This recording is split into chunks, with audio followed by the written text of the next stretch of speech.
Assalamualaikum warahmatullahi wabarakatuh.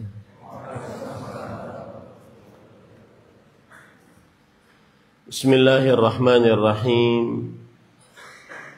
Innal hamdalillah nahmaduhu wa nasta'inuhu wa nastaghfiruh wa na'udzu billahi min shururi anfusina wa sayyiati a'malina. Man yahdihillahu fala mudilla lahu ومن يضلل فلا هادي له وأشهد أن لا إله إلا الله وحده لا شريك له وأشهد أن محمدا عبده ورسوله يا أيها الذين آمنوا اتقوا الله حق تقاته ولا تموتن إلا وأنتم مسلمون يا أيها الناس اتقوا ربكم الذي خلقكم من نفس واحدة وخلق منها زوجها وبث منهما رجالا كثيرا ونساء واتقوا الله الذي تساءلون به والأرحام إن الله كان عليكم رقيبا يا أيها الذين آمنوا اتقوا الله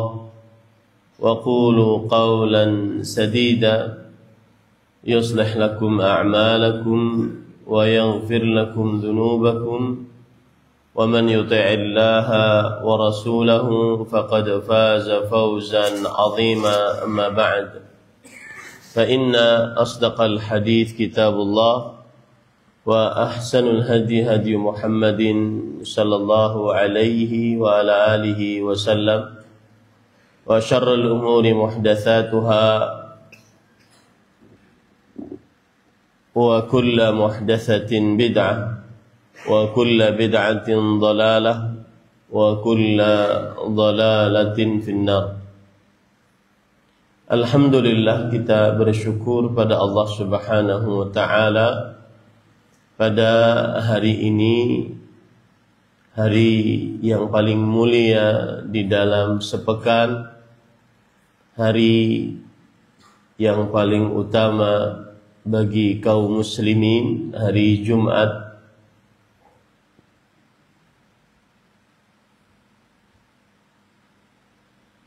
satu Sya'ban 1446 Hijriah, bertepatan dengan 31 Januari 2025. Kita dimudahkan oleh Allah Subhanahu wa ta'ala untuk duduk bersama di salah satu rumah dari rumah-rumah Allah Subhanahu wa ta'ala. Salawat dan salam semoga selalu Allah berikan kepada Nabi kita Muhammad sallallahu alaihi wa ala alihi wasallam, pada keluarga beliau, para sahabat, serta orang-orang yang mengikuti beliau sampai hari kiamat kelak. Dengan nama-nama Allah yang husna dan sifat-sifatnya yang ulia, kita berdoa, Allahumma inna nas'aluka ilman nafi'an wa rizqan tayyiban wa amalan mutaqabbala. Allahumma amin. Ahibati fillah, afanillah wa iyyakum. Para ikhwah sekalian yang saya cintai karena Allah, semoga Allah Subhanahu wa ta'ala selalu memberikan afiat kepada kita di dunia dan di akhirat. Pada kesempatan kali ini kita membahas kitab Riyadhus Shalihin yang ditulis oleh Al-Imam An-Nawawi, Abu Zakaria Yahya bin Sharaf An-Nawawi rahimahullah, di dalam bab yang ke-63, Babun at-tanafusu fi umuril akhirah wal istikthar mimma yutabarraku bihi. Bab tentang berlomba-lomba dalam perkara akhirat dan memperbanyak mengerjakan sesuatu yang mendatangkan keberkahan. Tema ini adalah tema yang berkaitan dengan perihal ibadah. Ibadah adalah bentuk pengabdian seorang hamba kepada Allah Subhanahu wa ta'ala.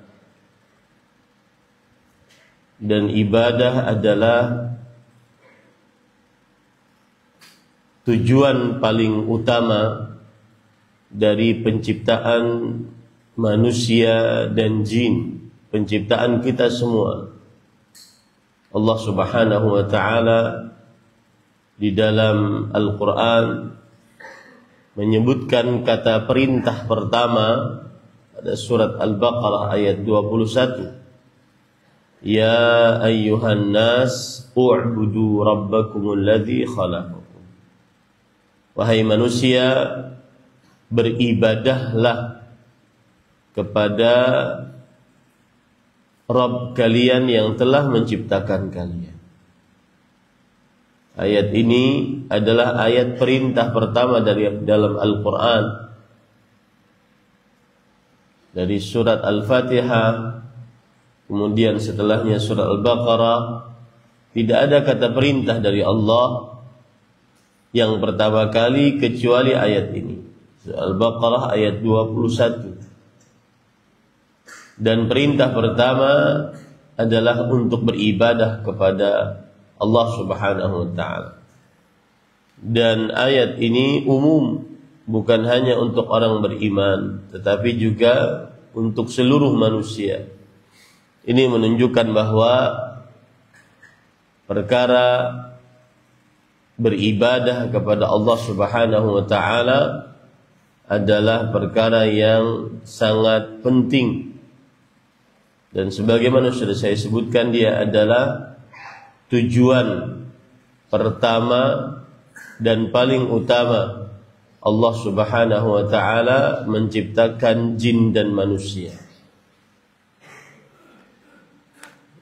Ibadah juga adalah tujuan khusus penciptaan jin dan manusia.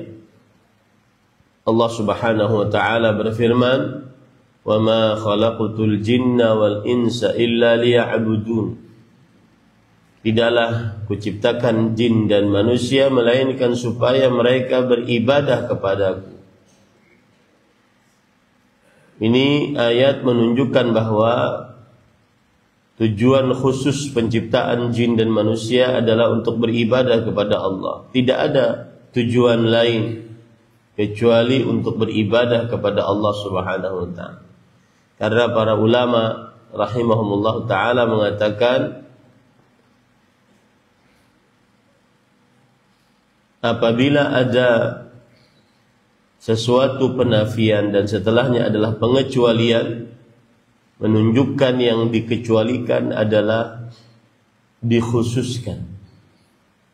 Seperti misalkan la ilaha illallah. La ilaha penafian. Tidak ada ilah yang berhak diibadahi. Illallah pengecualian. Hanya Allah yang khusus untuk diibadahi. Tidak ada selain Allah Subhanahu wa ta'ala. Maka ayat ini juga demikian. Wa ma khalaqtul jinna wal insa illa liya'budun. Tidaklah penafian. Kuciptakan jin dan manusia, kemudian setelahnya pengecualian, melainkan supaya mereka beribadah kepadaku. Tujuan khusus penciptaan jin manusia adalah untuk beribadah kepada Allah. Dan ayat ini penting untuk selalu diingat agar kita tidak menyimpang dari jalan, agar kita tidak lalai dari perintah, agar kita tidak mudah melanggar larangan. Dan tema ini adalah ada kaitannya dengan ibadah. At-tanafusu fi umuril akhirah. Berlomba-lomba dalam perkara akhirat, yaitu hal-hal yang mendatangkan pahala di akhirat. Dan tidak ada hal-hal yang mendatangkan pahala di akhirat kecuali ibadah kepada Allah Subhanahu wa ta'ala. Maka sekali lagi tema ini adalah tema yang penting dan tema yang senantiasa memberikan seseorang untuk tidak mudah puas dengan apa yang sudah dicapai dari ibadah. Tidak mudah seseorang merasa puas dengan apa yang sudah dicapai dari ibadah kepada Allah Subhanahu wa ta'ala. Para ikhwan yang dirahmati oleh Allah Subhanahu wa ta'ala,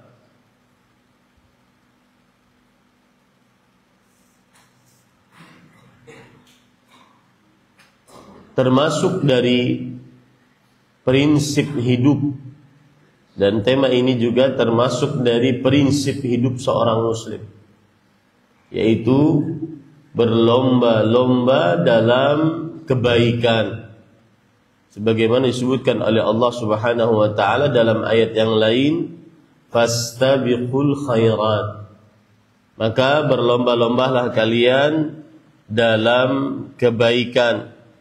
Allah Subhanahu wa ta'ala berfirman dalam hal tersebut dalam surah Al-Baqarah ayat 148. Kemudian juga Allah berfirman, wa yusari'una fil khairat wa ulaika minas salihin. Dan orang-orang yang beriman kepada Allah dan kepada hari akhir, mereka senantiasa bersegera, berlomba-lomba di dalam perkara akhirat. Ini menunjukkan bahwasanya tanda orang saleh adalah orang yang berlomba-lomba di dalam kebaikan. Sebagaimana di akhir ayat Allah sebutkan, wa ulaika minas salihin, dan merekalah orang-orang yang saleh. Quran surat Ali Imran ayat 114.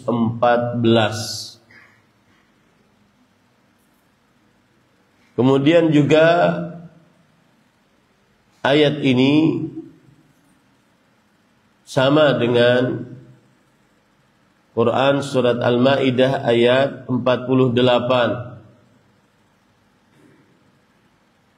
Allah Subhanahu wa ta'ala berfirman, fastabiqul khairat, maka hendaklah kalian berlomba-lomba di dalam berbuat kebaikan. Ayat ini juga menunjukkan berlomba-lomba di dalam berbuat kebaikan. Kemudian juga disebutkan oleh Allah Subhanahu wa ta'ala dalam surat Al-Anbiya ayat 90. Kanu yusari'una fil khairat wa yad'unana raghaban wa rahaba. Para nabi alaihi wassalatu wassalam berlomba-lomba di dalam kebaikan. Ini menunjukkan bahwa sifat para nabi, para rasul berlomba-lomba di dalam kebaikan, dan mereka tidak puas dengan apa yang sudah dicapai dari amal-amal saleh.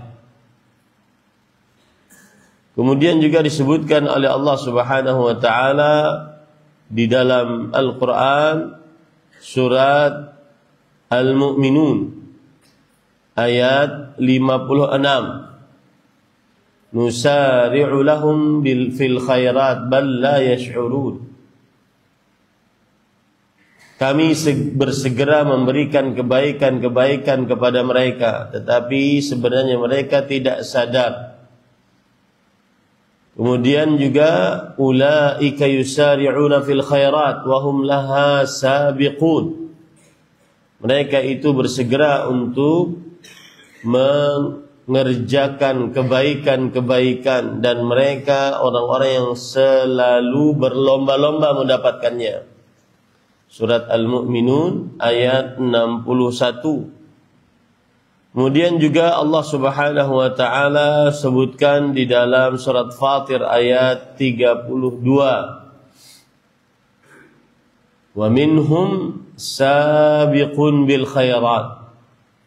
Dan dari hamba-hamba Allah yang Allah Subhanahu wa taala utus adalah orang-orang yang berlomba-lomba di dalam kebaikan. Ayat-ayat tadi menunjukkan akan bab ini, bahwa prinsip hidup seorang muslim adalah berlomba-lomba dalam kebaikan dan tidak mencukupkan dengan amal saleh yang sudah dikerjakan. Bahkan salah satu penafsiran dari ayat ya laitani qaddamtu li hayati, ini menarik ini. Salah satu penafsiran dari ayat ya laitani qaddamtu li hayati, ia mengatakan alangkah baiknya kiranya aku dahulu mengerjakan amal saleh untuk hidupku ini. Coba saya kasih pertanyaan. Kira-kira yang menyesal ini siapa dia? Apakah orang-orang yang bermaksiat, ataukah orang-orang yang kafir, ataukah orang-orang yang munafik, ataukah orang-orang yang beriman? Siapa yang menyesali? Yaqulu ya laitani qaddamtu li hayati. Ia berkata, alangkah baiknya sekiranya aku dahulu ketika di dunia mengerjakan amal saleh untuk hidupku ini. Pertanyaan kedua dari ayat ini, apa yang dimaksud dengan untuk hidupku ini? Nah, talib, man yujib? Man yujib? Siapa yang jawab? Aina a'lamukum wa afdalukum? Siapa yang paling tinggi nilainya sini?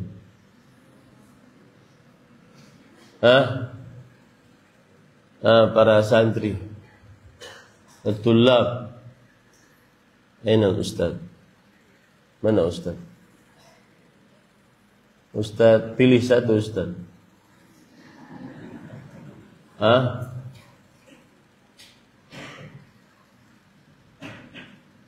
Enggak ada? Ajib. As-su'al huwa man yatahassar yawm al-qiyamah fi tafsir hadhihi al-ayah.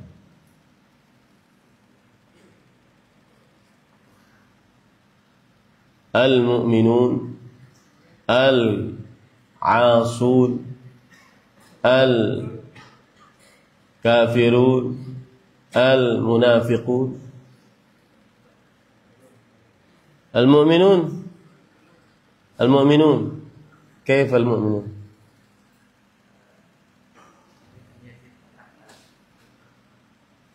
Yang merasa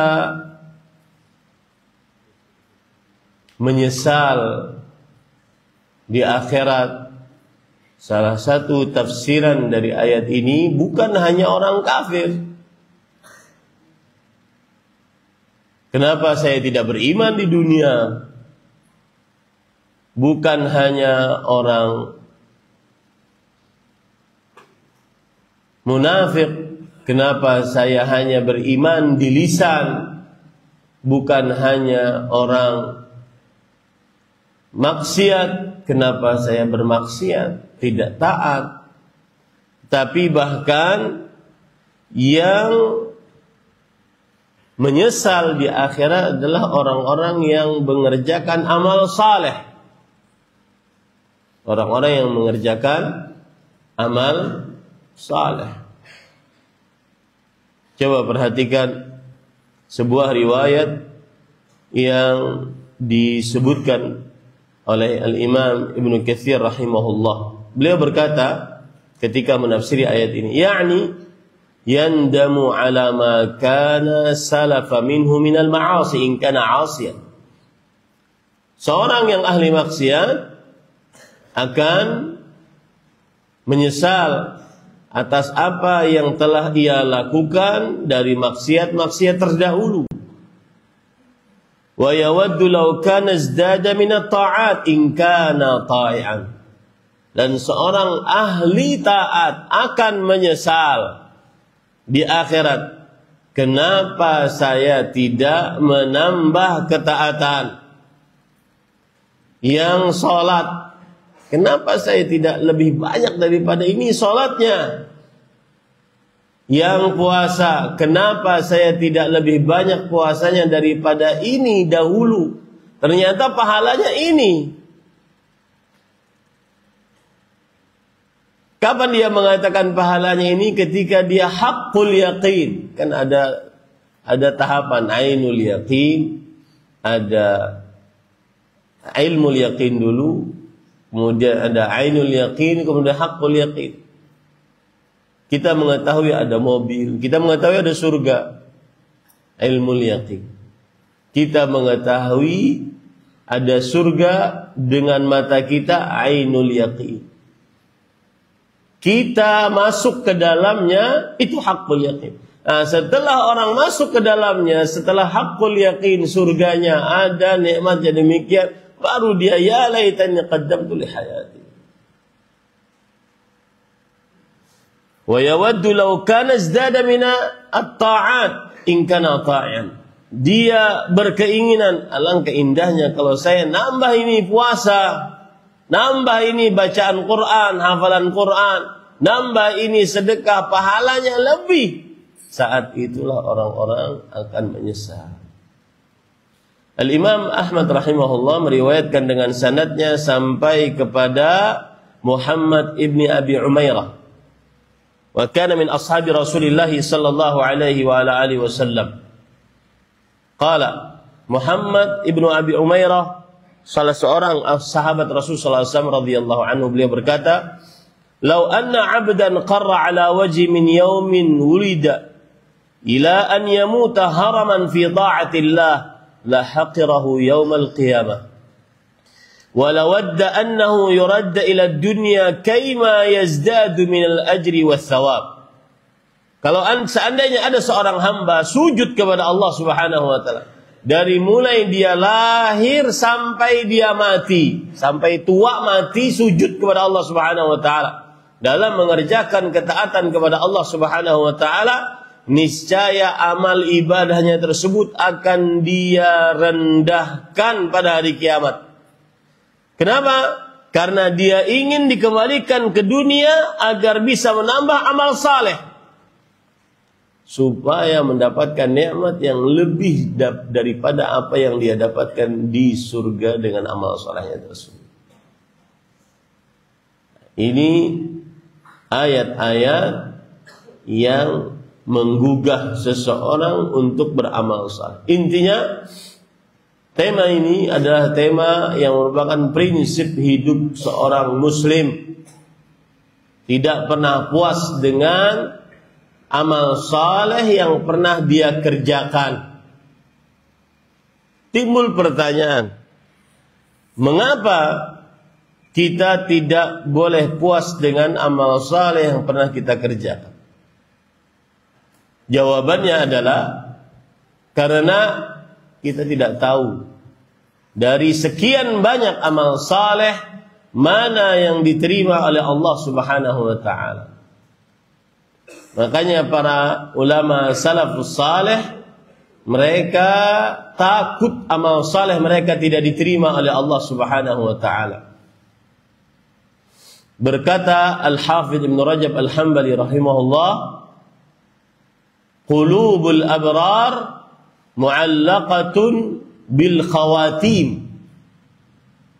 Hati orang-orang yang saleh terpaut dengan akhir hidup. Kira-kira akhir hidupnya diakhiri dengan apa? Dengan maksiat atau dengan amal saleh. Wa qulubul muqarrabin mu'allaqatun bis sawabiq bima subiqalah. Sedangkan ini lebih tinggi tingkatannya. Hati orang-orang yang selalu mendekat kepada Allah, berlomba-lomba dalam kebaikan, yang ada di dalam benaknya adalah as-sawabiq. Dengan apa Allah menulis takdir saya. Itu yang membuat seseorang akhirnya berlomba-lomba dalam kebaikan. Karena kita tidak tahu dari amal saleh yang kita kerjakan mana yang diterima oleh Allah Subhanahu wa taala. Karena hak untuk menerima amal saleh dan menolak hanya Allah Subhanahu wa taala yang memilikinya. Dan tidak semua, ingat ini baik-baik, tidak semua amal saleh diterima oleh Allah. Makanya Ali bin Abi Thalib radhiyallahu anhu mengatakan, kunu liqabulil amal ashadda minkum ihtimaman bil amal. Alam tasma'u Allah azza wa jalla yaqul innama yataqabbalu Allah minal muttaqin. Jadilah kalian selalu perhatian diterimanya amal saleh atau tidak. Lebih perhatian daripada beramal saleh itu sendiri. Jadi ketika kita sholat, yang harus dalam benak kita sekarang naik tingkatan. Sholat saya diterima enggak? Nah, sebentar lagi ini puasa. Puasa saya mendapatkan pahala yang dijanjikan dalam hadis Rasul sallallahu alaihi wasallam atau tidak? Atau hanya sekedar puasanya orang awam yang menahan makan, minum saja. Harus naik tingkatannya dalam benak kita. Nah, ini yang membuat kita beramal saleh. Amal saleh dengan anggota tubuh, amal saleh dengan harta, amal saleh dengan qalbu, amal saleh dengan lisan, amal saleh dengan berbagai macam yang bisa kita lakukan dari amal saleh. Subhanallah. Lihat Abu Bakar As-Siddiq radhiyallahu anhu. Berkata Bakar bin Abdullah Al-Muzani rahimahullah, seorang tabi'i, "Ma sabaqa Abu Bakrin bikathrati salatin wa siyam, walakin sabaqa bima waqara fi qalbihi minal iman." Abu Bakar As-Siddiq radhiyallahu anhu, beliau tidak di depan para sahabat dari keistimewaan dengan banyaknya puasa dan salat, beliau tidak. Tetapi dengan apa yang menancap di dalam kalbunya dari keimanan. Dengan apa yang menancap di kalbunya dari keimanan itulah akhirnya beliau beramal saleh. Bersedekah dengan seluruh hartanya.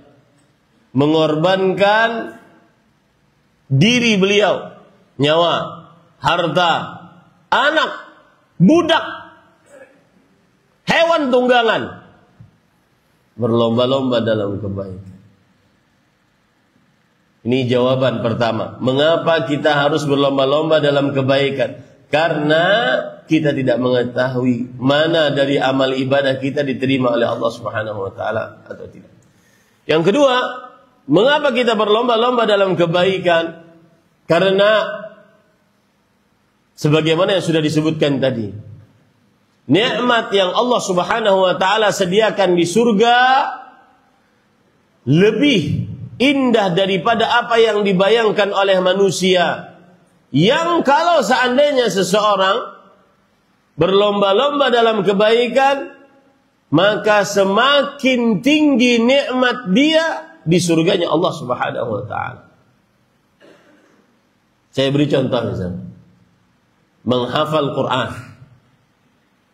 Kan interaksi seorang muslim terhadap Quran ada 5. Yang pertama, membaca. Yang kedua, mendengar. Yang ketiga, mempelajari. Yang keempat, menghafal. Yang kelima, mengamalkan. Ini adalah 5 interaksi seorang muslim dengan Al-Quran. Menghafal Al-Quran. Dan ini juga bantahan dari apa yang tersebar di media sosial, bahwasanya tidak ada keistimewaan dari menghafal Al-Quran, baik dalam hadis ataupun di dalam Al-Quran. Itu bohong, pendusta. Rasul sallallahu alaihi wasallam bersabda, yuqalu li sahibil Quran, iqra wartaqi warattil fid dunya kama kunta turattil fid dunya fa inna manzilaka 'inda akhir ayatin taqra'uha. Akan dikatakan kepada sahibul Quran. Sahibul Quran adalah penghafal Quran. Karena kalau seandainya sahibul Quran, pembaca Al-Quran, maka niscaya tidak akan ada beda banyak antara kaum muslimin satu dengan yang lainnya. Tapi ketika dia ditafsiri dengan penghafal Al-Quran, maka terjadi perbedaan yang sangat signifikan. Dan disitulah terjadi fastabiqul khairat, berlomba-lomba dalam kebaikan. Dan ini sindiran bagi yang hadir, terutama para santri, para penuntut ilmu, yang sedikit hafalan Al-Qur'annya. Ya, sudah puluhan tahun jadi seorang muslim, sedikit hafalan Al-Qur'annya. Bukan 30 juz 30. Atau hanya hafal 3 surat Al-Quran, 3 qul. Tambah surat paling favorit, Inna A'tayna. Itu pun warisan TK. Ngapain ketika di dunia? Maka lihat, akan dikatakan kepada orang yang menghafal Quran, Iqra, bacalah, dan naiklah. Dan kenaikan seseorang di akhirat menunjukkan keistimewaannya. Dan bacalah dengan tartil, sesungguhnya akhir kedudukanmu sesuai dengan apa yang kamu baca. Ada penjelasan yang menarik dari para ulama rahimahumullah tentang ayat ini. Kalau seandainya seseorang hafal Quran 30 juz, maka dia harus mengulang kembali setelah surat An-Nas, dia mengulang kembali Al-Fatihah. Terus dia baca 30, mengulang kembali Al-Fatihah. Terus sampai, dan seperti itu terus. Tidak akan pernah berhenti. Dan setinggi itulah kedudukan yang dia miliki di akhirat kelak. Jangankan di akhirat, Pak. Kedudukan tinggi di dunia, orang sangat suka. Lihat bangunan-bangunan tinggi. Maka Bapak, Ibu, saudara-saudari yang dimuliakan oleh Allah Subhanahu wa taala, salah satu jawaban mengapa harus fastabiqul khairat, karena nikmat surga yang disediakan oleh Allah Subhanahu wa taala tidak bisa kita bayangkan, sehingga seseorang harus mendapatkan kedudukan yang tinggi dengan amal saleh yang banyak. Kemudian jawaban yang ketiga, kenapa harus fastabiqul khairat? Dari ini perkara menarik. Yaitu karena dengan fastabiqul khairat bukan siapa yang menang di dalam fastabiqul khairat. At-tanafus fil umul akhirah, berlomba-lomba dalam kebaikan. Bukan ukuran saya bisa mengalahkan dia, bukan. Tetapi ukurannya adalah saya berlomba-lomba dengan dia, sehingga kita bersama-sama mendapatkan kebaikan. Contoh misalkan Abu Bakar dan Umar radhiyallahu anhuma. Secara sejarah Umar bin Khattab tidak pernah di atas Abu Bakar As-Siddiq radhiyallahu anhu. Tetapi secara sejarah pula Rasul sallallahu alaihi wasallam sering menyebutkan kuntu ma'a Abi Bakar wa Umar. Jalastu ma'a Abi Bakar wa Umar. Dakhaltu ma'a Abi Bakar wa Umar. Aku bersama Abu Bakar dan Umar. Aku masuk bersama Abu Bakar dan Umar. Aku keluar bersama Abu Bakar dan Umar. Namanya diikutkan akibat berlomba-lomba dalam kebaikan. Akibat berlomba-lomba dalam kebaikan. Contoh di atas Gunung Uhud. Gunung Uhud kemudian bergetar karena mencintai Rasul sallallahu alaihi wasallam. Kemudian Rasul sallallahu alaihi wasallam bersabda, "Uthbut Uhud fa inna ma 'alaika nabiyyun wa siddiqun wa siddiq wa syahidan." Diamlah engkau wahai Uhud. Di atasmu sekarang ada seorang nabi, seorang yang siddiq dan dua orang yang mati syahid. Umar dan Utsman radhiyallahu anhum ajma'in. Selalu diikuti, bahkan ada riwayat Imam Ahmad, Rasul sallallahu alaihi wasallam melewati Abdullah bin Mas'ud radhiyallahu anhu yang sedang berdoa. Kemudian beliau bersabda, "Sal tu'ta." Wahai Abdullah bin Mas'ud, mintalah, doamu akan dikabulkan. Kemudian Abdullah bin Mas'ud radhiyallahu anhu yang sibuk berdoa, beliau tidak mendengar apa yang dikatakan oleh Rasul sallallahu alaihi wasallam. Datang Abu Bakar As-Siddiq memberitahukan kepada Abdullah bin Mas'ud bahwa Rasul sallallahu alaihi wasallam tadi berkata kepadamu, mintalah, doamu akan dikabulkan. Lewat. Kemudian datang Umar bin Khattab mengatakan dengan perkataan yang sama yang dikatakan oleh Abu Bakar As-Siddiq radhiyallahu anhu, bahwa wahai Abdullah bin Mas'ud, tadi Rasul sallallahu alaihi wasallam berkata, untukmu berdoalah agar maka doamu akan dikabulkan. Kata Abdullah bin Mas'ud, sabaqaka biha Abu Bakar. Abu Bakar sudah mendahuluimu. Ukurannya bukan siapa yang menang. Bukan siapa yang menang. Tetapi ukurannya adalah berlomba-lomba dalam kebaikan. Imam Bukhari dan Imam Muslim, para ulama kebanyakan mereka mendahulukan Sahih Bukhari daripada Sahih Muslim. Hanya sedikit yang mendahulukan Sahih Muslim daripada Sahih Bukhari. Kebanyakan Sahih Bukhari daripada Sahih Muslim. Tetapi lihat hasil at-tanafus fil umuril akhirah, hasil berlomba-lomba dalam kebaikan, hasilnya adalah hadzal haditsu muttafaqun alaih. Hadis ini diriwayatkan secara disepakati oleh dua imam, Imam Bukhari dan Imam Muslim. Rawahul Bukhari wa Muslim. Hadis ini diriwayatkan oleh Imam Bukhari dan Imam Muslim. Ini hasil at-tanafus, hasil berlomba-lomba dalam kebaikan. Maka Bapak, Ibu, saudara-saudari yang dimuliakan oleh Allah, ini adalah perkara ibadah dan perkara agar kita senantiasa semangat untuk beribadah kepada Allah Subhanahu wa taala. Lalu Al-Imam An-Nawawi rahimahullah menyebutkan surat Al-Mutaffifin ayat 26 sebagai kebiasaan beliau di dalam sebuah bab, beliau menyebutkan ayat wa fi dzalika falyatanafasil mutanafisun. Dan di dalam hal tersebut maka hendaklah orang-orang yang berlomba-lomba dalam kebaikan. Kita baca tafsir dari Imam Ibnu Katsir rahimahullah taala tentang hal ini. Apa yang dimaksud dengan wa fi dzalik falyatanafasil mutanafisun? Dan untuk yang demikian itu hendaknya orang-orang berlomba-lomba. Perhatikan baik-baik para ikhwan yang dirahmati oleh Allah Subhanahu wa taala.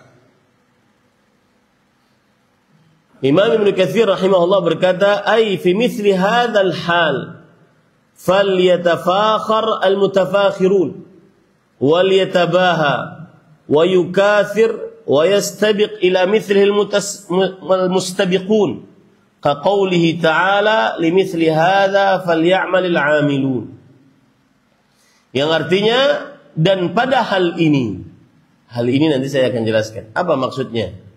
Hendaknya orang berlomba-lomba dalam kebaikan, memperbanyak kebaikan, sebagaimana firman Allah Subhanahu wa taala dalam surat As-Saffat ayat 6, limithli hadza falya'malil 'amilun. Untuk hal ini hendaknya orang-orang beramal saleh. Apa yang dimaksud dengan untuk ini? Wa fi dzalik, untuk itu hendaknya berlomba-lomba dalam kebaikan. Maka penafsirannya adalah dikatakan oleh para ulama tafsir, di antaranya Abdullah bin Mas'ud radhiyallahu anhu, khalatahu misk. Surga itu dicampuri dengan minyak wangi misk. Surga dicampuri dengan minyak wangi misk. Untuk itulah hendaknya kalian berlomba-lomba dalam kebaikan. Abdullah bin Mas'ud radhiyallahu anhu menafsiri, tayyaballahu lahumul khamr fakana akhiru syai'in ju'ila fiha misk khutima bimisk. Yang artinya Allah Subhanahu wa taala memberikan kepada mereka campuran minyak wangi misk di dalam surganya Allah Subhanahu wa taala. Yang paling terakhir mereka diakhiri dengan minuman yang dicampuri oleh minyak wangi misk. Campurannya paling terakhir. Intinya khitamuhu misk, minuman yang wangi, nikmat paling Allah Subhanahu wa taala berikan kepada penghuni surga. Maka untuk itu berlomba-lombalah dalam kebaikan. Berarti pelajaran yang kita bisa ambil dari hadis ini ataupun ayat ini adalah agar kita bisa berlomba-lomba dalam kebaikan, kenalilah surganya Allah Subhanahu wa taala. Kunci semangat berlomba-lomba dalam kebaikan, kenalilah surganya Allah Subhanahu wa taala. Ini para ikhwan yang dirahmati oleh Allah Subhanahu wa taala. Timbul pertanyaan, Ustaz, kita sudah tahu surganya Allah Subhanahu wa taala, tapi kenapa masih malas untuk beribadah dan memperbanyak ibadah? Jawabannya adalah harus ada beberapa kiat agar kita semangat untuk beribadah kepada Allah Subhanahu wa taala. Saya akan sebutkan beberapa kiat untuk semangat beribadah kepada Allah Subhanahu wa taala. Yang pertama, para ikhwan yang dirahmati oleh Allah Subhanahu wa taala, agar kita semangat untuk beribadah kepada Allah, maka pahami baik-baik hidup ini ada batasannya. Hidup ini ada batasannya. Batasan kita adalah kematian. Apabila sudah mati, maka tidak bisa beramal saleh setelahnya. Dan kematian tidak ada yang mengetahuinya kecuali Allah Subhanahu wa ta'ala. Dan apabila orang sudah mati, maka tidak akan bisa kembali ke dunia untuk beramal saleh walau secuil pun, walau satu huruf pun dari bacaan Al-Quran, walau satu sujud pun dari sholat, walau satu rukuk pun tidak bisa kita kerjakan kalau sudah meninggal. Allah berfirman dalam surah Al-Mu'minun ayat 99 sampai 100, hatta idza jaa ahadahumul maut qala rabbirji'un la'alli a'malu salihan fima tarakt kalla innaha kalimatun huwa qailuha wa min waraihim barzakhun ila yaumi yub'atsun. Sehingga jika telah datang kepada salah seorang di antara mereka kematian, maka ia berkata, wahai Rabbku, kembalikan aku. Mana ke dunia? Ngapain? La'alli a'malu salih, agar aku bisa beramal saleh. Di sini amal saleh disebutkan oleh Allah dalam bentuk nakirah. Amal saleh apapun, walau sekejap, sebentar aja. Maka Allah Subhanahu wa ta'ala berfirman, kalla, tidak bisa sama sekali. Itu ucapan yang sudah biasa dia ucapkan dahulu, yaitu nantilah, nantilah. Makanya Imam Al-Qayyim rahimahullah berkata, at-taswif ra'su amwalil mafalis. Sikap menunda-nunda adalah modal hidup orang yang bangkrut di hari kiamat. Karena habis waktunya berarti habis modalnya. Seorang pedagang tanpa modal dia tidak bisa berdagang untuk menghasilkan keuntungan. Seorang muslim tanpa modal waktu dia tidak bisa beramal saleh yang mendatangkan pahala dari amal saleh tersebut. Maka salah satu kiat agar semangat untuk berlomba-lomba dalam kebaikan yaitu ingatlah kematian. Inilah rahasia mengapa Rasul sallallahu alaihi wasallam bersabda, "Aktsiru dzikra hazimil ladzat." Perbanyaklah mengingat sesuatu yang memutuskan kelezatan, yakni al-maut, yaitu kematian. Hadis riwayat Imam Tirmidzi. Abu Ali Ad-Daqqaq, ulama Islam abad ke-5 Hijriah, disebutkan perkataan beliau oleh Imam Al-Qurtubi dalam kitab At-Tadhkirah bi Ahwal Maut wa Umur Al-Akhirah. Beliau mengatakan, man aktsara dzikral maut ukrima bi thalatha. Siapa yang banyak mengingat kematian akan dimuliakan dengan 3 hal. Yang pertama, ta'jilut taubah, segera bertaubat kepada Allah Subhanahu wa taala. Yang kedua, qana'atul qalb, merasa puas dengan apa yang diberikan oleh Allah, puas kalbunya. Dan para ulama mengatakan unsur qanaah ada 3. Yang pertama adalah ar-ridha bima a'ta Allah walau duna kifayah, rela dengan pemberian Allah meskipun kurang dari cukup. Yang kedua, al-istighna bil mawjud, mencukupkan dengan yang ada. Kemudian yang ketiga, adamul bahthi anil mafqud, tidak mencari yang tidak ada. Itulah qanaah. Seseorang akan bisa qanaah dengan hal seperti itu.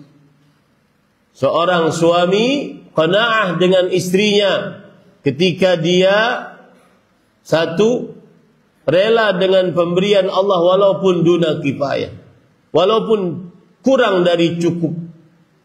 Yang kedua, dia mencukupkan dengan yang ada. Udah, inilah istri saya, seada-adanya, ya ini dia istri saya. Yang ketiga, tidak mencari yang tidak ada. Sebenarnya saya ingin yang tinggi, putih, bihun namanya. Ya. Cukupkan dengan yang ada. Saya pernah baca sebuah buku, salah satu potret qanaah adalah tidak poligami.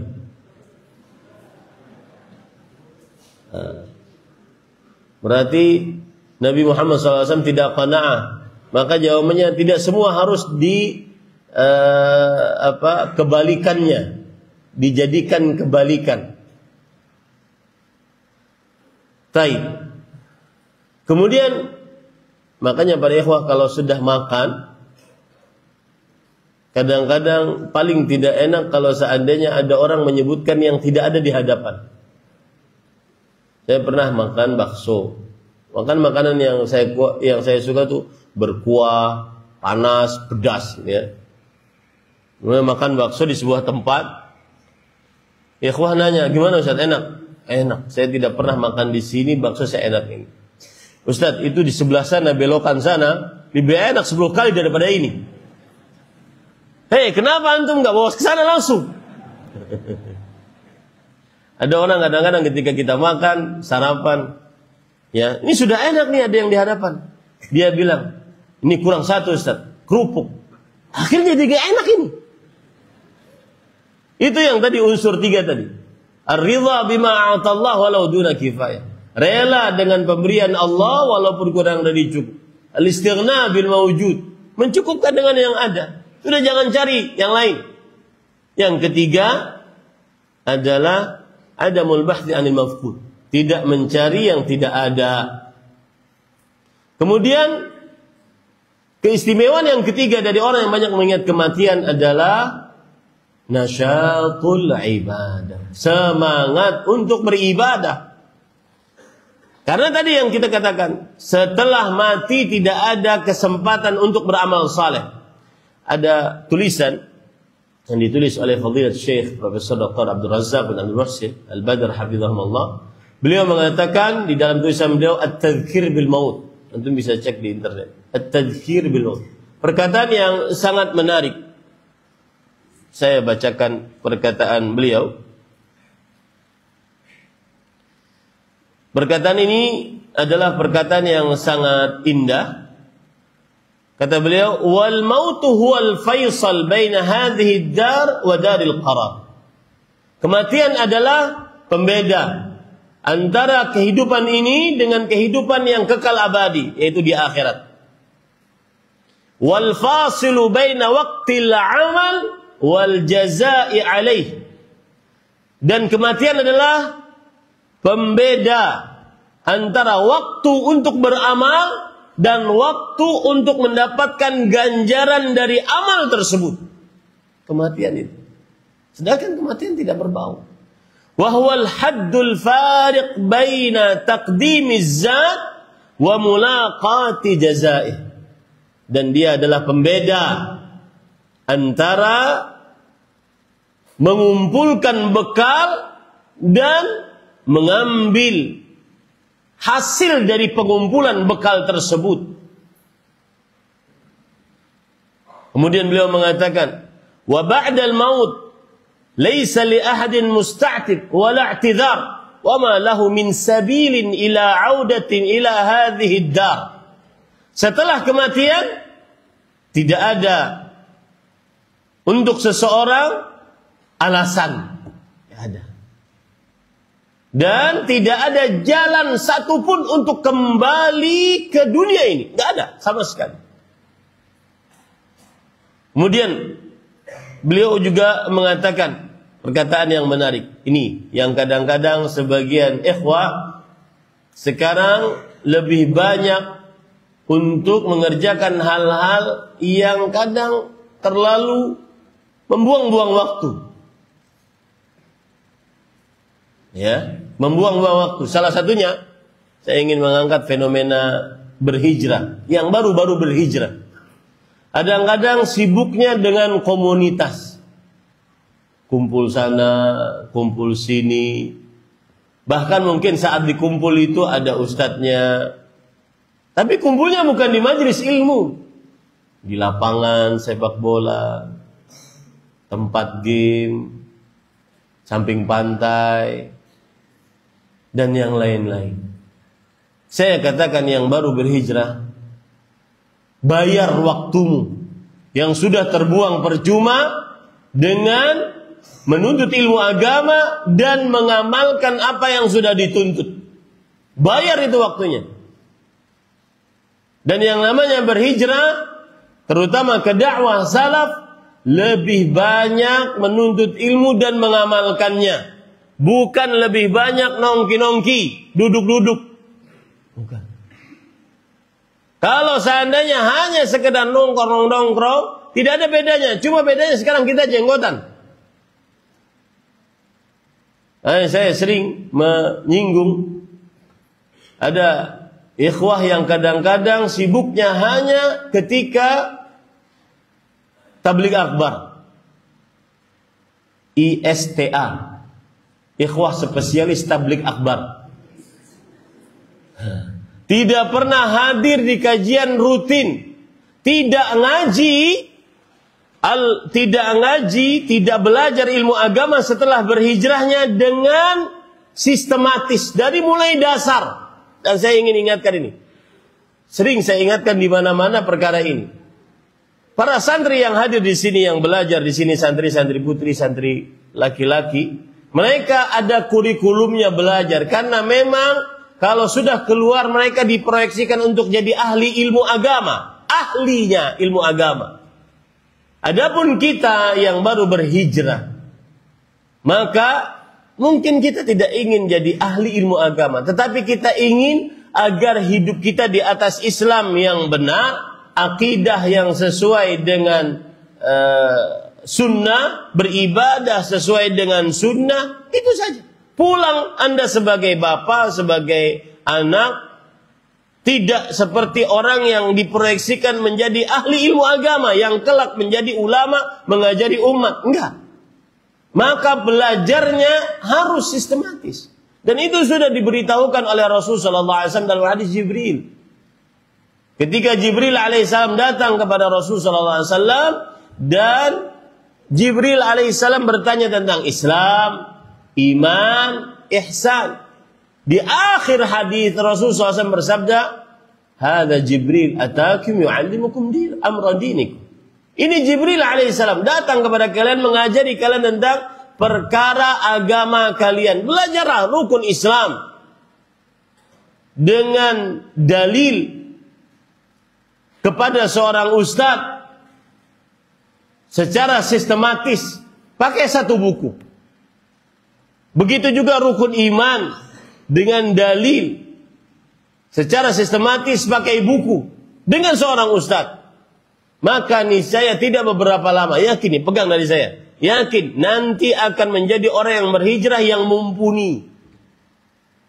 Sebagian ikhwah yang berhijrah kadang-kadang tidak mumpuni ilmunya, sudah lama kenal, dekat dengan para ustaz, sering dikatakan dia berhijrah, tapi nggak paham ilmu agama, tidak belajar ilmu agama yang sistematis. Maka para ikhwah yang dirahmati oleh Allah Subhanahu wa taala, setelah itu baru diamalkan. Lihat, karena kematian tidak berbau. Lihat perkataan beliau, "Wal mautu la yufarriqu baina saghirin wa kabir." Kematian tidak membedakan antara anak kecil dan orang tua. Wa dzakar aw untha, laki-laki ataupun perempuan. Wa baina maridhin wa sahih, dan antara orang sakit dengan orang sehat. Fayadkhulu al-mautu ila al-bait wa yakunu fihi rajulan musinnan wa shakhsan akhara maridan fayakhudhu man minal baiti asahha man fihi. Yang artinya, kadang kematian masuk ke dalam sebuah rumah, lalu dia mendapati di sini ada orang tua, di sana ada yang sedang sakit. Kita aja, kalau seandainya kita sedang menyungguh kakek nenek sudah tua yang cuma bisa rebahan di atas kasurnya, apa yang ada dalam benak kita? Nah, sebentar lagi nih orang mati. Ternyata dia mati duluan sebelum kakeknya. Dokter berkata kepada pasiennya, nanti sore kita operasi. Siang sebelum sore dokternya mati sebelum pasiennya. Tidak membedakan antara yang sakit dan yang sehat. Kadang kematian masuk ke dalam rumah, dia mendapati orang yang paling tua di dalamnya dan orang yang paling sakit di dalamnya. Tapi dia datang kepada orang yang paling sehat di dalamnya. fala yumayyizul maut baina saghirin wala kabir wala alima li ahadin binihayatihi wala ajali. Tidak ada pun, ini yang jadi masalah nih. Seseorang tidak tahu kapan dia mati. Makanya Imam Ibnu Utsaimin rahimahullah pernah berkata, kata beliau, "I'lam annana ala khatar." Ketahuilah kita sebenarnya dalam bahaya. Li'anna al-maut laysa lana ajalun ma'lum 'indana. Karena kematian kita tidak mengetahui kapan datang. Qad yakhrujul insan min baiti wa la yarji' ilaih. Kadang seseorang keluar dari rumahnya, dia tidak tahu. Ternyata dia tidak kembali ke rumahnya. Wa qad yajlisul insanu ala kursi maktabihi wa la yaqumu min. Kadang seseorang ada duduk di kursi kantornya dan tidak bisa bangun dari kursi kantornya karena mati. Wa qad yanamul insan ala saririhi fayuhmalu min saririhi ila sariril ghaslih. Kadang seseorang tidur di atas kasurnya. Kemudian dia ternyata diangkat dari atas kasurnya ke tempat pemandiannya karena kematian. Makanya para ikhwah subhanallah, tidak ada sebuah kegiatan yang zikirnya paling banyak kecuali sebelum tidur. Kegiatan yang zikir dan doanya paling banyak sebelum tidur. Coba antum cek saja. Zikir, doa, keluar rumah, masuk rumah. Keluar masjid, masuk masjid. Masuk WC, keluar WC. Pakai pakaian, keluar pakaian. Makan, minum. Enggak ada. Zikirnya satu saja. Tapi zikir dan bacaan sebelum tidur sangat banyak. Kenapa? Dikhawatirkan kita meninggal di dalam tidur kita. Dan bandingkan nih. Orang yang ketika sebelum tidur berwudu, man bata tahiran ghafarallahu la, barang siapa yang tidur dalam keadaan bersuci diampuni dosanya oleh Allah, kemudian baca surat-surat di antaranya Al-Ikhlas, Al-Falaq, An-Nas, lalu dia usapkan ke tubuhnya, kemudian baca 2 ayat terakhir dari surah Al-Baqarah. Man qara'a bil ayati min akhir surat Al-Baqarah kafata. Siapa yang baca 2 ayat terakhir dari surah Al-Baqarah maka akan mencukupkannya. Kemudian baca surat Al-Mulk, kemudian baca bacaan zikir sebelum tidur. Bismika Allahumma amantu wa ahya, Allahumma wada'tu jambi, dan seterusnya. Bandingkan ini dengan orang yang habitnya, kebiasaannya kalau sebelum tidur dengan HP-nya. Scroll sampai tidur. Perbandingannya syattana bainahuma, bainas sama'i was sumur. Antara langit dan sumur itu. Dan itu sudah diingatkan oleh Syekh. Berarti ada orang yang beritahu beliau. Kata beliau dalam sebuah pengajian, Syekh yang saya maksud adalah Syekh yang kita baca perkataannya, Syekh Abdul Razak.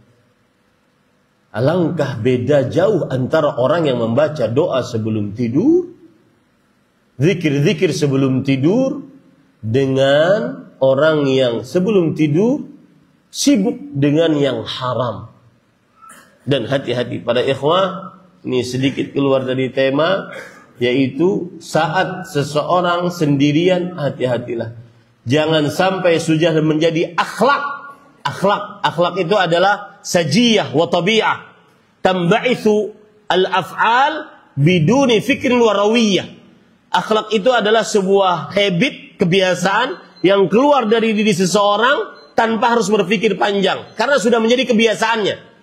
Jangan sampai menjadi akhlak. Kapan bersendirian pasti maksiat. Kapan sendirian pasti maksiat. Hati-hati. Terutama dengan HP-nya. Terutama sebelum tidur. Maka ingat kematian. Agar kita takut akan hal-hal yang disebutkan tadi. Agar semangat untuk beramal ibadah. Kemudian yang kedua. Agar semangat untuk beramal ibadah adalah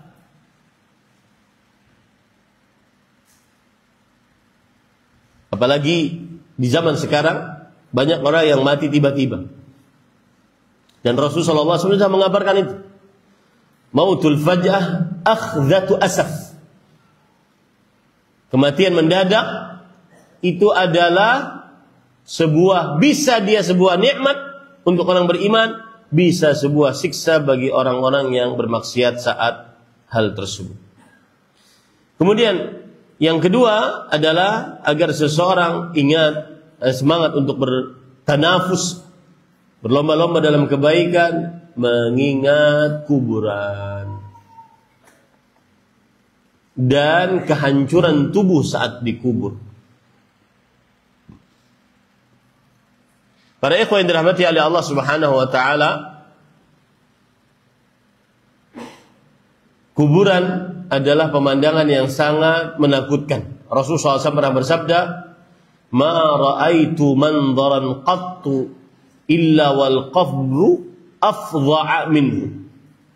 Aku tidak pernah melihat pemandangan yang lebih menyeramkan melainkan kuburan paling menyeramkan dari seluruh pemandangan. Kenapa para ikhwan?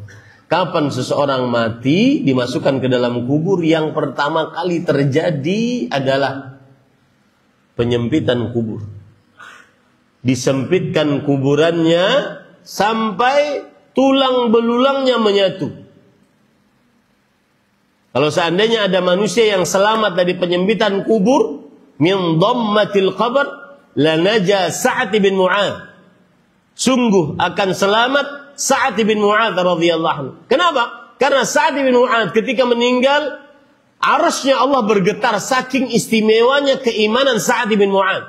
Akan tetapi meskipun demikian keadaan Sa'ad bin Mu'adz radhiyallahu anhu, ketika beliau dikubur, maka tetap beliau disempitkan kuburannya.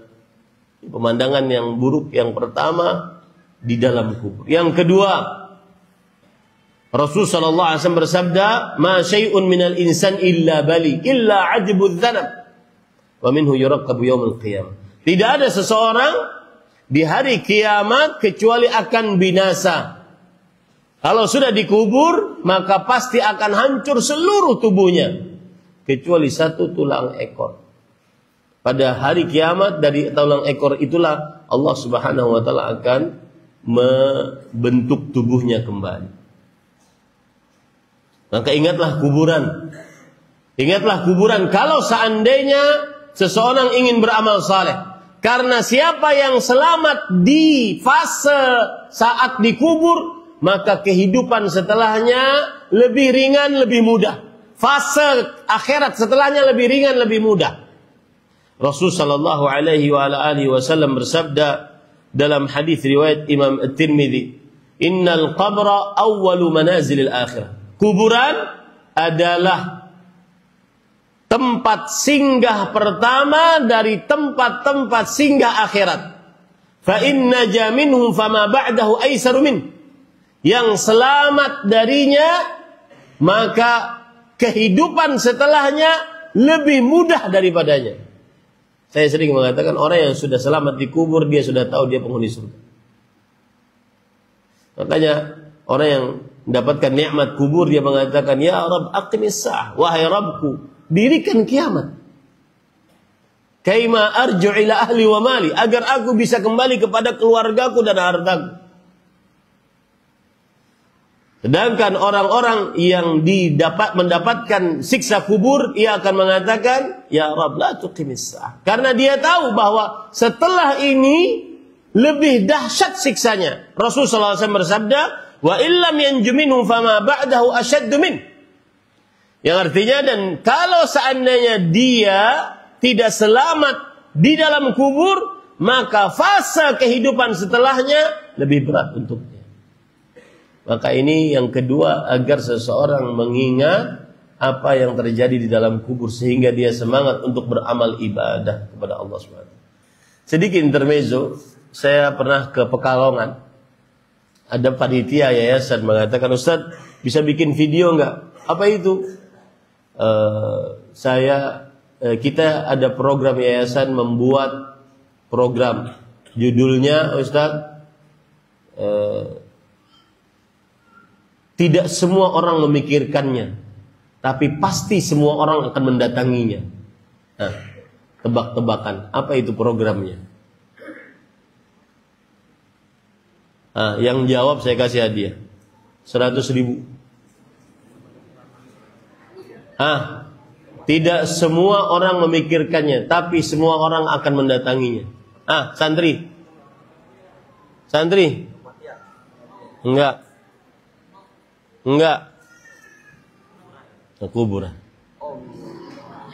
Kuburan.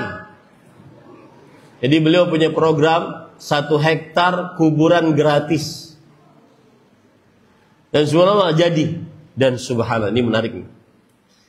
Ketua yayasan yang pertama kali dikubur di situ. Ya akhi, al-insan yamutu ala ma'asya alaih. Seseorang akan mati sesuai dengan kebiasaannya. Dia yang mengusahakan dia yang mengusahakan untuk kemudahan kaum muslimin. Karena di beberapa daerah, terutama di kota-kota besar, mati itu sulit. Mati itu harus kaya. Karena tanah kubur 1 liang lahat itu 0,5 meter kali 2,5 meter, dalamnya itu 4 meter sampai 5 meter. Itu harganya 7 juta sampai 10 juta. Maka orang ini mencari wakaf sampai 1 meter. Antum tahu nama wakafnya? Baqi'. Kuburan Baqi'. Dan yang menarik, saya dapat kabar Ustaz, yang ditanam pertama kali ketua yayasan kita. Al-insan yamutu ala ma'asyi. Seseorang akan mati di atas kebiasaannya. Dengan apa dia kebiasaannya? Tolong orang, memudahkan orang, di atas itulah kebiasaannya. Wa yub'atsu ala ma mata alaih, dan dia akan dibangkitkan sesuai dengan pas dia mati bagaimana. Yang baca Quran seperti Utsman bin Affan, mati dalam keadaan dibangkitkan membaca Al-Quran. Yang meninggal saat berjihad, mati dalam keadaan penuh dengan darah. Al-laun launud dam, warih rihul misk. Warnanya warna darah, tetapi baunya bau minyak wangi misk. Yang mati dalam keadaan bertalbiyah, maka dia akan dibangkitkan dalam keadaan bertalbiyah. Yamut yub'atsu ala ma mata alaih. Yang mati baca Quran, kan Quran. Dia akan diwafatkan dalam keadaan seperti ini. Ini para ikhwan yang dirahmati oleh Allah Subhanahu wa taala. Ini sedikit tentang kuburan. Kemudian yang ketiga, agar semangat bertanafus, jangan terlalu tinggi cita-cita dunia. Itu 3. Jangan terlalu tinggi cita-cita dunia. Boleh tinggi cita-cita dunia untuk akhirat. Saya ingin bangun pesantren seperti pesantrennya Ustaz Jazan Abdul Wafa hafizahullah. Yang ini, ada yang SD, ada yang TK, ada yang begini, ada yang begini. Boleh untuk kehidupan akhirat. Tapi umur sekian, saya harus punya duit sekian. Seperti generasi Z sekarang. Sebagian orang hidupnya penuh dengan insecure, pengeluhan. Kenapa? Karena ada berita di tengah mereka bahwa umur 25 harus punya tabungan 100 juta. Kalau enggak, dianggap tidak sukses. Itu kunci hidup dari mana? Itu gaya hidup dari mana?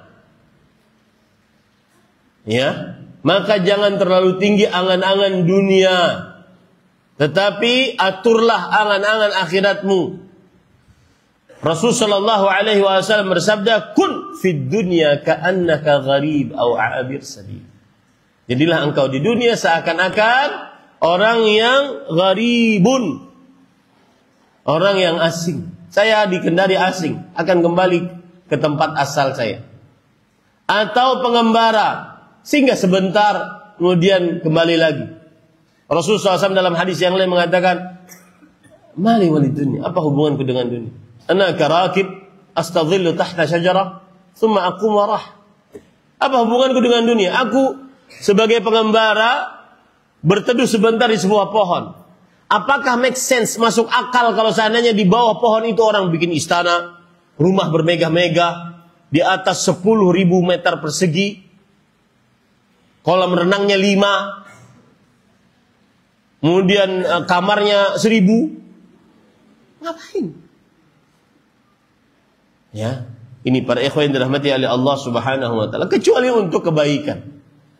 Kecuali untuk kebaikan. Ada sebagian orang, nih hati-hati, nih juga bagi kawan-kawan yang berhijrah. Bedakan engkau yang sudah berhijrah dengan orang yang belum berhijrah.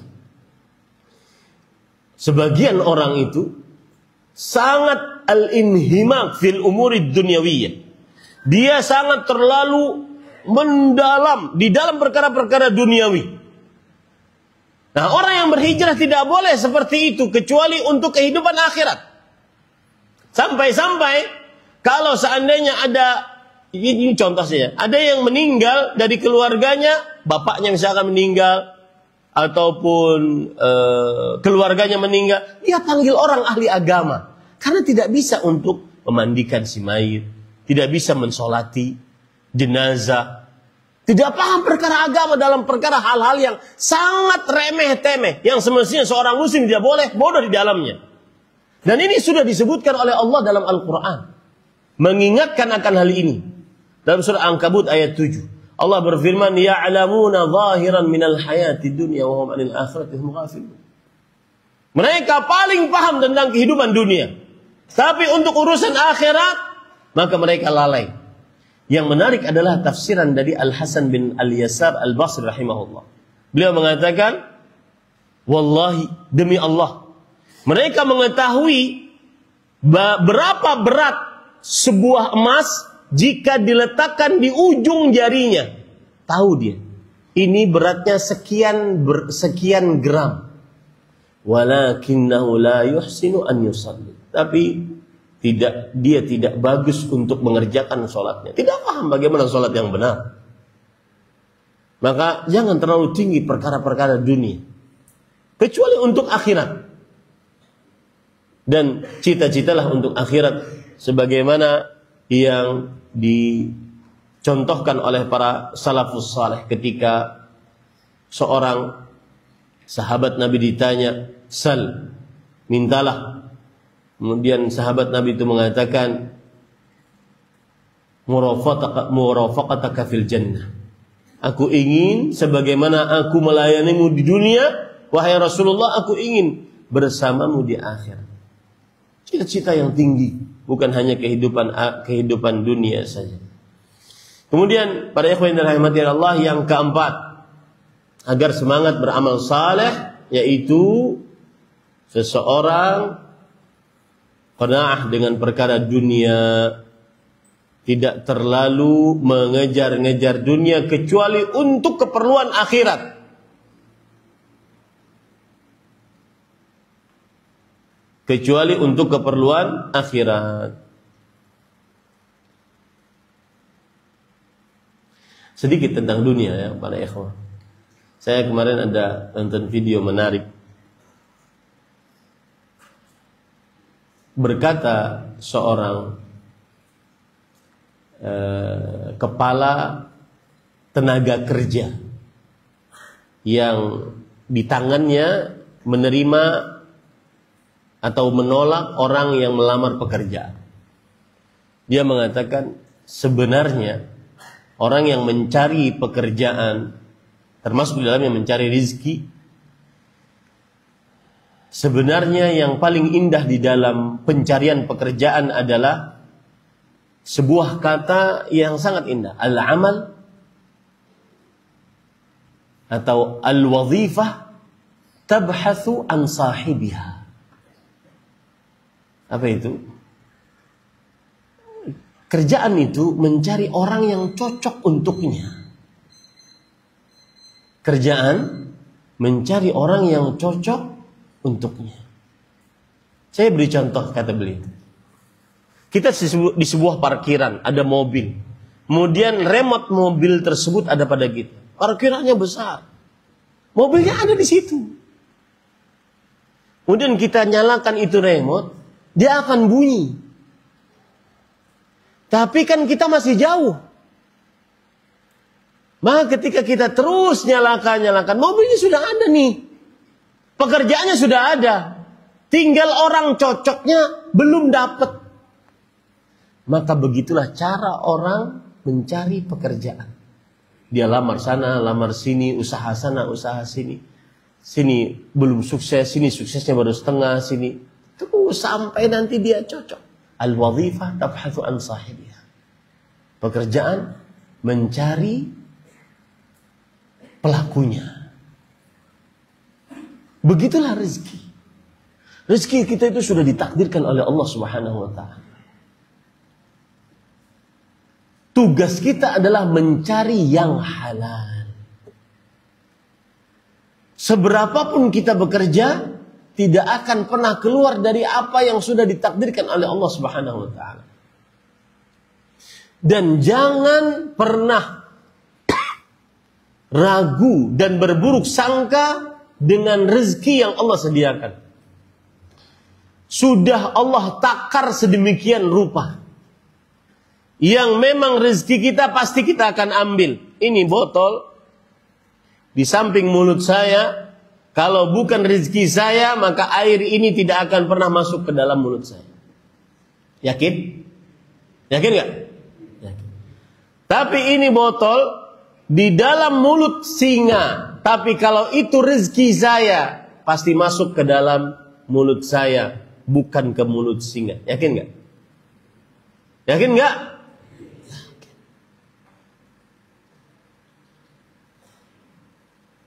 Ada perkataan menarik dari sebagian ulama salaf disebutkan di dalam kitab Hilyatul Awliya. Beliau mengatakan begini, kuntu janinan fi batni ummi. Dulu aku sebagai seorang janin di dalam perut ibuku. Wa atani Allahu rizq, dan Allah memberikan rezeki kepadaku. Hatta ja'ala fi fiyya, sampai rezeki tersebut Allah berikan langsung ke dalam mulutku tanpa aku bekerja. Janin 9 bulan, dilahirkan oleh ibunya, disusui selama 2 tahun. Allah ngasih rezeki. Bahkan sampai sekarang belum ada yang bisa meneliti bagaimana darah haid bagi wanita yang hamil bisa menjadi asupan makanan masuk ke dalam plasenta. Itu lewat mana belum ada yang bisa menelitinya. Kemudian ketika dilahirkan, darah haid tadi berubah menjadi air susu ibu. Makanan yang paling bergizi dari seluruh makanan untuk si cabang bayi. Itu Allah kasih gratis tanpa usaha secuil pun. Kemudian beliau berkata, "Fa'idha kaburtu." Lalu ketika aku sudah besar, punya tangan, punya kaki, bisa berusaha, asa'tu dhanni bi rabbi fa ayyu syarrin fa ayyu 'abdin asyarru minni. Lalu ketika aku sudah besar, aku bisa usaha, lalu aku buruk sangka kepada Allah tentang rezekiku, bahwa rezekiku enggak cukup, bahwa rezekiku tertahan, buruk sangka kepada Allah, maka hamba mana yang lebih buruk daripada aku kalau begitu? Tidak ada hamba yang lebih buruk daripada aku kalau begitu. Maka jangan takut pada ikhwah, urusan rezeki sudah Allah takar. Tugas kita berusaha seperti orang tadi mencari mobilnya. Dia akan nyalakan itu sampai dia dapat. Begitulah pekerjaan. Begitulah usaha. Sampai dia dapat, dia akan mendapatkan al-wadhifah tabhathu an sahib. Selama dia berusaha, tidak putus asa, maka Allah, dan usahanya dengan usaha yang halal, Allah akan memberkahi usahanya. Maka para ikhwah, qana'ahlah. Ada orang, ini cerita menarik. Dia usaha menggoes sepedanya menjual barang-barang kelontong, panci. Tetapi yang ada dalam benaknya, setiap kali dia ke barat, yang ada dalam benaknya adalah, saya sholat zuhur di mana? Di daerah barat, di masjid mana saya sholat zuhur? Kalau dia ke timur, yang ada dalam benaknya, saya akan sholat di masjid ini karena di sana ada masjid di daerah timur. Itu yang saya maksud dengan qanaah. Tidak terlalu inhimak fil umuri dunyawiyah. Terlalu berlebih-lebihan. Pagi, siang, sore, malam. Bahkan ada sebagian orang yang sehari semalam 24 jam 3 kali shift kerjanya. Jam 8 sampai jam 4, jam 6 sampai jam 12, jam 1 sampai jam 6. Hanya untuk mencari dunia. Tidak qanaah dengan apa yang dia dapatkan. Yang kelima, yang terakhir, para ikhwan yang dirahmati oleh Allah Subhanahu wa taala, padahal la yamla'u jawfa ibni Adam illa turab. Tidak ada yang mengisi mulut anak Adam nanti di kuburnya kecuali tanah saja. Yang terakhir, para ikhwan yang dirahmati oleh Allah Subhanahu wa taala, adalah mengingat kehidupan dan nikmat di dalam surga. Kita harus belajar apa saja nikmat dan kehidupan yang ada di dalam surganya Allah Subhanahu wa taala, agar kita semangat untuk beramal saleh dan berlomba-lomba dalam kebaikan. Salah satu indahnya surganya Allah Subhanahu wa taala, la maqtu'ah wa la mamnu'ah. Nikmat-nikmat di sana tidak mengenal musim. Penafsiran dari ayat ini dalam surah Al-Waqiah, lahum fiha fakihatun katsirah la maqtu'ah wa la mamnu'ah. Fakihatus syita fi shaif wa fakihatus shaif fi syita.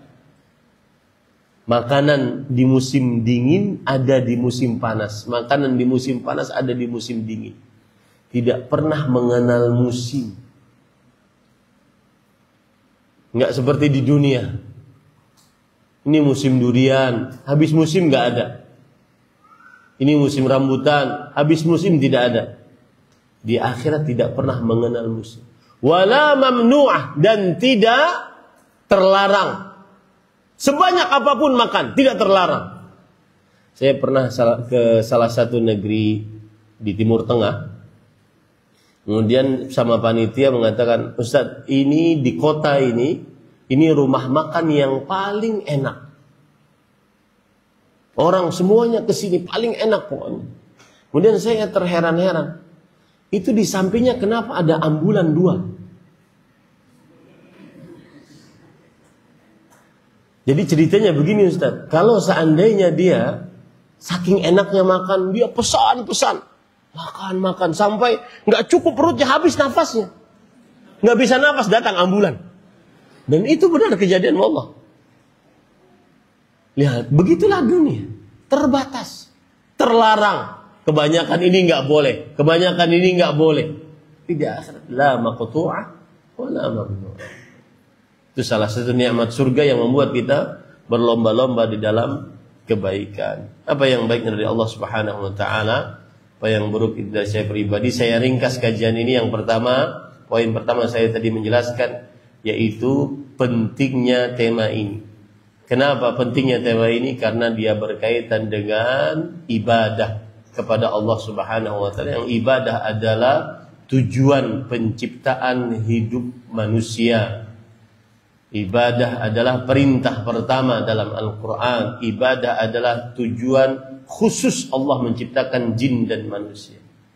Kemudian yang kedua, saya sebutkan tentang mengapa seseorang harus berlomba-lomba di dalam kebaikan. Ada beberapa sebab yang saya sebutkan. Salah satunya adalah diantaranya kita tidak mengetahui apakah amal saleh kita diterima oleh Allah Subhanahu wa taala. Kemudian yang kedua, seseorang di akhirat akan menyesal kenapa dia tidak menambah amal salehnya, kenapa hafalan cuma sekian. Ternyata tingkatan surga sangat tinggi di sisi Allah Subhanahu wa taala. Kemudian yang ketiga adalah sebab-sebab atau kiat-kiat agar seseorang semangat untuk beramal saleh. Saya sebutkan ada 5. Semoga yang disampaikan bermanfaat. Apa yang baiknya dari Allah Subhanahu wa taala, apa yang buruk itu dari saya pribadi, kita cukupkan dengan kafaratul majlis. Subhanakallahumma bihamdik, asyhadu an la ilaha illa anta, astaghfiruka wa atubu ilaik. Wassalamualaikum warahmatullahi wabarakatuh.